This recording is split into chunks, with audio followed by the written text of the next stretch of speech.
ಹೇಳ್ರಪ್ಪ ಹೇಳ್ರು. Shopping. A few moments later. ಕರ್ನಾಟಕದಿಂದನೇ ನೀರು ಬರ್ಬೇಕು ಇಲ್ಲಿಗೆಲ್ಲ. ಗಾಡಿ ಹೊಡೆದು ಅರ್ಥ ಆಯ್ತು ಅನ್ಸುತ್ತೆ. ಹೊಡೆದು ಏನನ್ಸ್ತು ನಿಮಗೆ? ಹೊಡೆದು ಸುಸ್ತಾಯ್ತು. ಏನು ಗಾಡಿ ಹೊಡೆದು ಏನನ್ಸ್ತು? ಆಯ್ತು. ಸ್ವಲ್ಪ ನೋವು ಬರುತ್ತೆ, ಬೆನ್ನು ನೋವು ಬರುತ್ತೆ. ಅಯ್ಯೋ ಈ ನನ್ನ ಮಕ್ಳು ಮತ್ತೆ ಶುರು ಮಾಡಿದ್ರಯ್ಯ. ಹಿಂಗೆಲ್ಲ ಮಾಡ್ತಾ ಇದೀವಿ, ಓಡಿಸ್ತಾ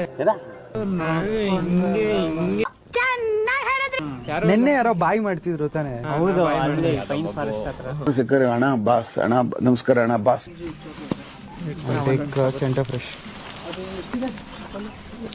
ನೋಡಿ, ಎಲ್ಲ ತಿನ್ಬಿಟ್ಟು ಜೋಬಳಿಗೆ ಹಾಕೊಳ್ಳಿ, ಯಾರು ಎಸಕ್ಕೆ ಹೋಗ್ಬೇಡಿ. Let's keep this clean.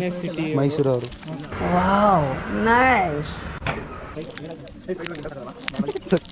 ಯಾಕಿಂತ idea ಹೇಳ್ಬೇಕಿಲ್ಲ. ಮತ್ತೆ ಭೇಟಿಯಾಗೋಣ. ನಮಸ್ಕಾರ.